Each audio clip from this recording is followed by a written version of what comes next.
Good morning to all. நம்ம இன்றைக்கி என்ன பார்க்க போகிறோம் அப்படின்னா, ஆல்கஹாலை வந்து எப்படி வகைப்படுத்தலாம் அப்படிங்கிறத பற்றி தான் பார்க்க போகிறோம்.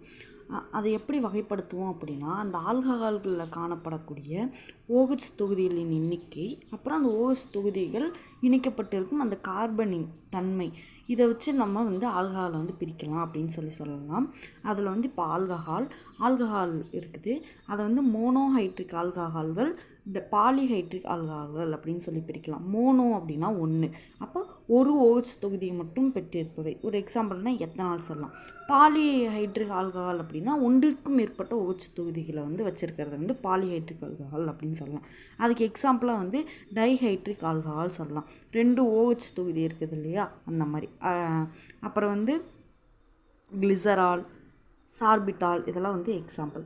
இப்போது அதாவது நம்ம மோனோஹைட்ரிக் ஆல்கஹால் வந்து 2 டைப்பாக பிரிக்கலாம். அதில் OH தொகுதி அப்படிங்கிறது sp3 இணைக்கப்படைந்த கார்பனுடன் இணைக்கப்பட்டு இருக்கும் ஆல்கஹால்கள்.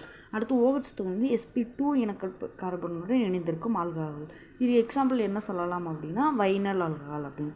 இப்போ sp3 இணைக்கப்படைந்த கார்பன் அதை வந்து 3 பிரிவாக பிரிக்கலாம். என்ன அப்படின்னா, OH தொகுதியானது ஆல்கைல் தொகுதியுடன் இணைக்கப்பட்டிருப்பவை அப்படின்னு சொல்லலாம். ஆல்கைல் தொகுதியுடன் இணைக்கப்பட்டிருப்பவை.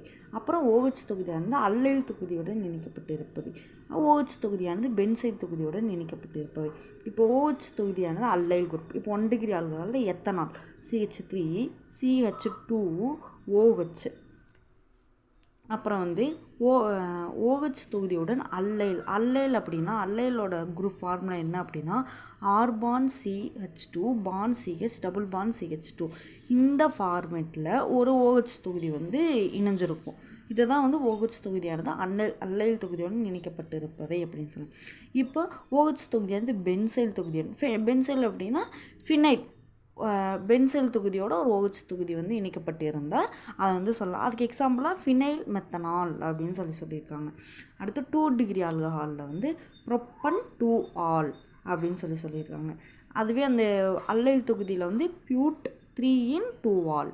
அடுத்து 1 ஃபினைல் எத்தனால் பென்சைல் தொகுதியோட இது பண்ணும்போது 3 டிகிரி ஆல்கஹாலில் 2 மெத்தில் ப்ரொப்பன் 2 ஆல். அடுத்து வந்து அல்லைல் தொகுதியோடு இருக்கும்போது 2 மெத்தில் பியூட் 3 இன் 2 ஆல். அடுத்து 2 ஃபீனைல் ப்ரொப்பன் 2 ஆல் பென்சைல் தொகுதியோடு இணைக்கப்பட்டிருக்கிறதுக்கு எக்ஸாம்.